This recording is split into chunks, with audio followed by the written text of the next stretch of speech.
Bonjour et bienvenue à tous. Dans cette capsule, nous vous présentons le processus de retour d'un achat en ligne.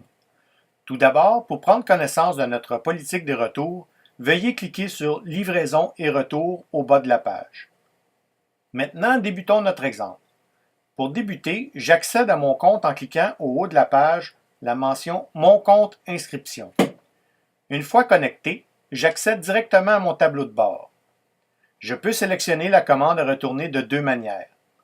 J'ai la liste de mes commandes récentes au bas de la page, ou je clique sur la mention Mes commandes dans le menu qui se trouve à la gauche de l'écran.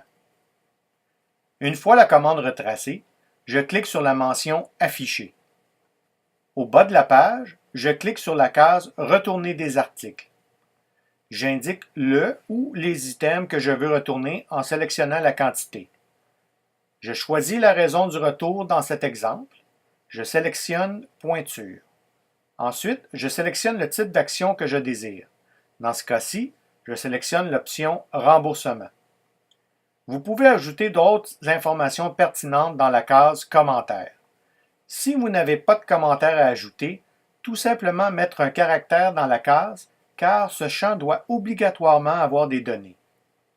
Une fois terminé, je clique sur la case Soumettre.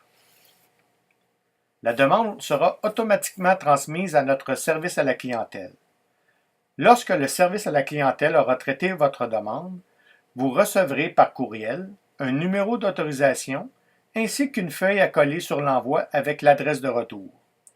N'oubliez pas d'y inscrire vos coordonnées ainsi que le numéro de retour que vous avez reçu. Nous vous recommandons aussi d'inclure une copie du courriel et de la commande dans votre envoi afin que le traitement de votre retour puisse se faire le plus rapidement possible. Il est très important de mettre les items retournés dans une boîte ou bien de les emballer convenablement. S'il se trouve que vous retournez votre achat sans emballage et que des étiquettes postales soient collées dessus, celui-ci vous sera refusé. N'oubliez pas que les frais de poste pour retourner la marchandise sont à vos frais. Une fois le colis reçu, nous traiterons votre retour tel que convenu avec notre service à la clientèle. Par exemple, si vous avez sélectionné la mention Remboursement, vous recevrez un courriel de confirmation de notre boutique en ligne ainsi que du service de paiement sécurisé PayPal confirmant le remboursement. Si vous faites le retour en boutique, il est important d'avoir en main le courriel autorisant le retour et de préférence une copie de votre facture. Pour un supplément d'informations ou d'autres questions, n'hésitez pas à contacter par courriel notre service à la clientèle à l'adresse suivante info@tonypapas.ca.